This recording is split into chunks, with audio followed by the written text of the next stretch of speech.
So today's project is replacing irrigation sprinkler heads. 25-year-old house, 25-year-old irrigation system. My wife and I bought the house last year, and most of the heads have not been maintained. Most of them are leaking pretty bad. So I'm replacing 7 today. That's all the heads I have. I did 10 last year. But just a quick tutorial on how to raise them. So this one is off the yard. It's in a mulched area, sitting a little low. Probably come up 2 inches because I want it to throw well above this. I want it to throw over into that grass there, so it needs to be, up above. This thing raises up 4 inches, so it's going to come up to about here, maybe right there, and it's about 1 inch above this, but I'd like to have it, 1 inch, 2 inches, 2.5 inches above that. So I'm just going to show how I put a riser on the new head. Yeah, the irrigation companies around here charge $50 a head, so I've changed 17, and they're only $10 a piece. You can get these on Amazon. You can buy them from Lowe's. The guts are pretty much the same. Hunter, Orbit, Rainbird, they have a little different body, but yeah, this 2-pack I think is $20, $21. I buy them, 6, 8, 10 at a time. So that's what I use, and they're 3/4 inch. Mine are all 3/4 inch. So what you have coming out of the ground is this 3/4 inch fitting that's on your line coming off the main line. So that this screws right into that. To raise it, you buy these female male connectors.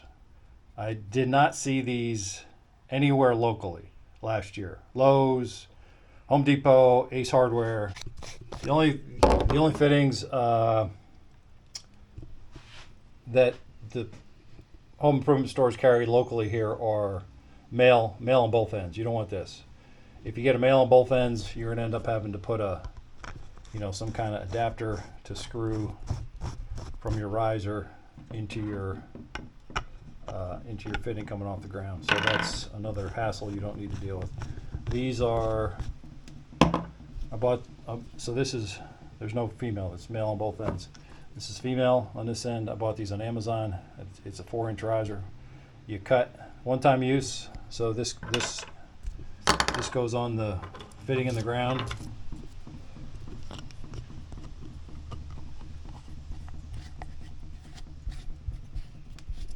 And you cut this to whatever height you want. So I'm going to cut mine. I'm going to have one section, 4-inch cutoff riser. Bought a 10-pack. I think it was $24 on Amazon. So don't mess around with anything but this if you have the 3/4 inch heads. The master tool to cut these off. You can use anything, hacksaw, jigsaw, whatever you got.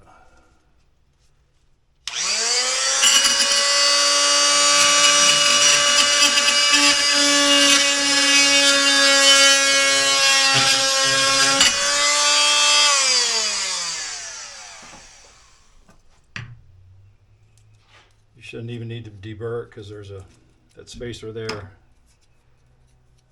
It's meant to be cut off. No Teflon tape. You just screw it right in.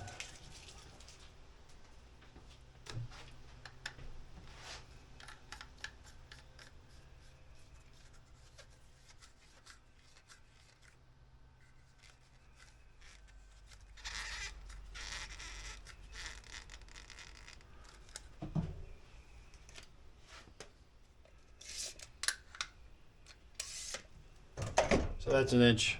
I'm just raising it 1 inch. I was going to go 2 inches, but changed my mind. So this will screw down onto the fitting in the ground, and you got 1 inch. And I set these before I put them in the ground. So the clockwise direction is the dead stop. You can't adjust that. So that's the dead stop. So if I want this, you know, if I want it to stop on this side and spray out 180 degrees this way, that's where I align it when I go on the ground.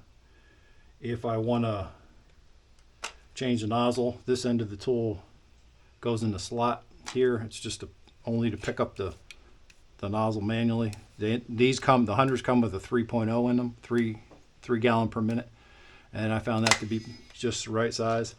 The Orbits come with a whole slew of nozzles, which are I never use them. I have changed to a 2.0, but you know, you certainly don't need all these nozzles. They come with the last Hunters I bought at Lowe's had a 3.0 in it too. So and then the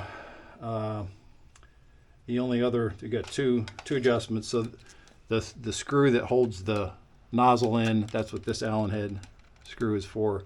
That goes down inside this little fitting.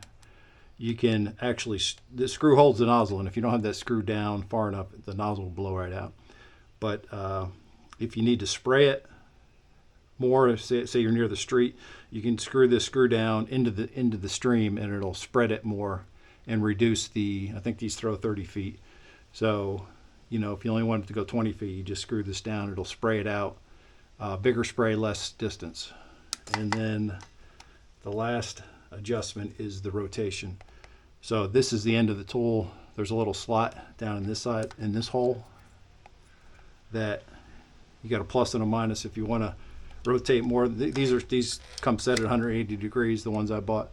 So if you want more than 180 degrees, you put this in till you feel the slot, and then rotate it plus, which is clockwise. If you want it less than 180 degrees, you'll rotate it counterclockwise, which is minus.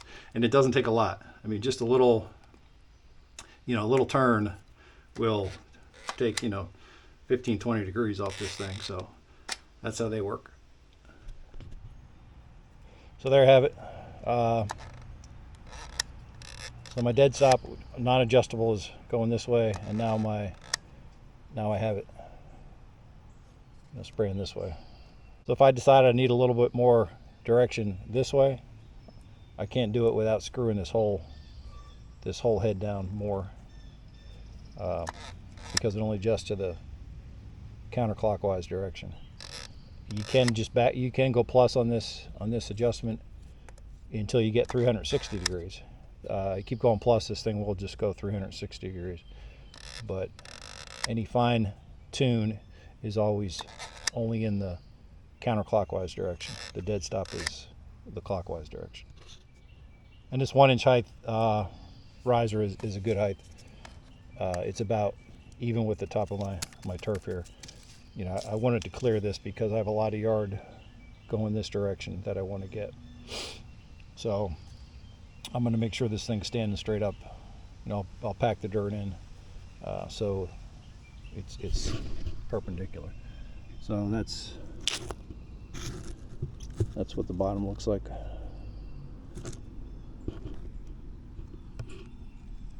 So that's all there is to it. Instead of paying $50 a head, you can do it yourself for $10 a head and know it's done right.